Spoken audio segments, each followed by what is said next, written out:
हाँ दोस्तों नमस्कार। मैं प्रभु शरण श्रीवास्तव यादों के झरोखे की श्रृंखला में आपको पहले भी कुछ संस्मरण सुनाए थे। अब पुनः आगे मैं आगे के संस्मरण आपको सुनाने जा रहा हूँ। कृपया ध्यान से सुनिएगा। देखिए, हमीरपुर में जो हमारा पैतृक निवास है वो शेर वाली कोठी के नाम से जाना जाता है। काफ़ी बड़ी बिल्डिंग है, काफ़ी बड़ी इमारत है। 100 बाई 100 के प्लॉट में बना हुआ बहुत बड़ा मकान है। उसमें हर चीज़ उपलब्ध है। घर के में एक बहुत बड़ा आंगन है और आंगन में के पीछे वाले पोर्शन में वहाँ पे एक बहुत बड़ा नीम का पेड़ जो काफ़ी ऊंचाई पर है, कम से कम 36 या 40 फीट ऊंचाई तक होगा और बहुत फैला हुआ वृक्ष है, जो कि काफ़ी उसकी डालें दूर दूर तक जाती थी, दूसरे मकान तक जाती थी। वहाँ पर क्या होता था, एक कभी वहाँ पर बंदर आ गया था जिसकी उम्र कम से कम जो है जो भी रही हो, पर उसका वेट जो है वो कम से कम 70 किलो से कम नहीं होगा। काफ़ी मोटा तगड़ा बहुत बड़ा बंदर था। तो वो उसका निवास स्थान बन गया था और वो वहाँ पर रहता था, सोता था, लेट भी जाता था। एक ऐसी डगाल थी मोटी चौड़ी जिसमें वो लेट भी जाता था, विश्राम भी करता था। उसका काम क्या था कि मोहल्ले में सब जगह जो है जाना और खाने के लिए लूटपाट करना, और जो भी लाता था वहाँ पे पेड़ में बैठकर खाता था।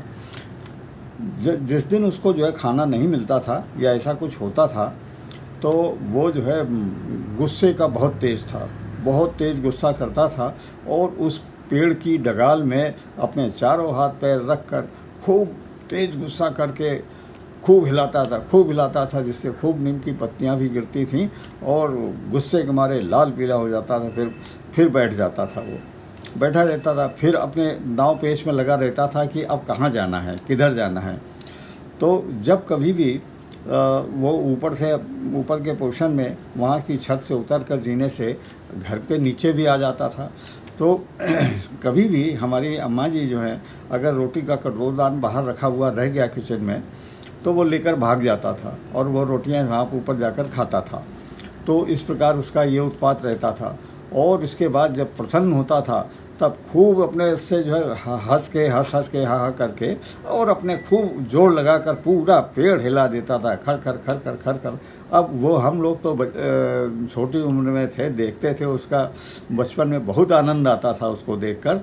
अब वो वहाँ से देखता रहता था और उसका जो है आक्रामक रुख ऐसा रहता था कि पूरे घर में उसका उत्पात रहता था। कभी इस पोर्शन में रहा, कभी उस पोर्शन में। हम लोग कई बार जो है परीक्षाएं होती थी पढ़ने के लिए, दूसरे वाले पोर्शन के सबसे ऊपर जाकर छत में पढ़ते थे, वो वहाँ बैठा रहता था। तो वो बड़ी भगदड़ मचा के जो है खौखिया के दौड़ता था, खाँव खाँव करके।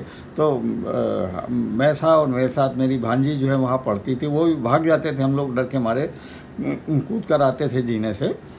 तो इस तरह एक वो आतंकवादी जिसे कहना चाहिए, इस प्रकार का बंदर था।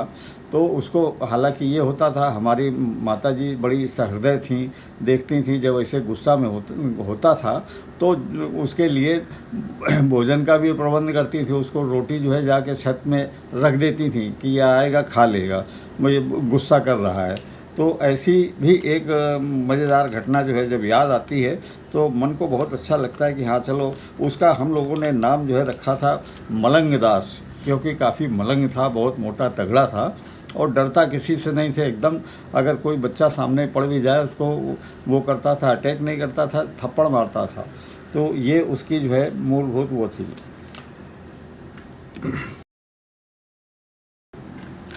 हेलो दोस्तों,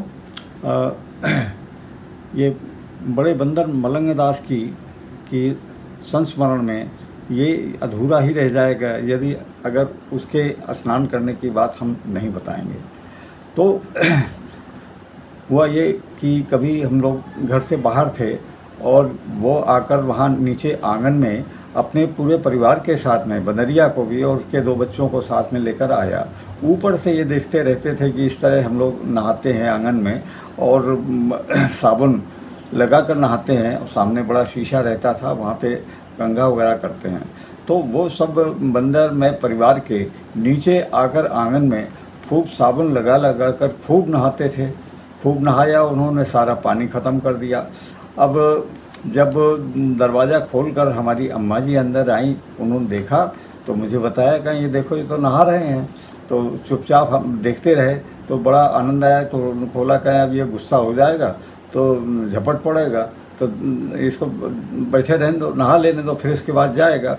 तो वहाँ देखते रहे। फिर इसके बाद जो है खड़े होकर दोनों पैर से उसने क्या किया, बाकायदा जो है श्रृंगार किया उसने। वहाँ पे जो है रखे हुए तेल और शीशे को, कंघे को, और उसने जो है तेल सिर में डाला, और सिर में सबके डालने के बाद में जैसे चंपी करते वैसे छप छप छप अपने बच्चों के सिर में किया, और सबके बाल जो है उसको कंघे से काढ़ा। तो इस प्रकार तैयार होकर जो है, तो फिर ऊपर की ओर जब प्रस्थान किया, तब दरवाज़ा खोलकर मैं और मेरी अम्मा जी अंदर वहाँ गए।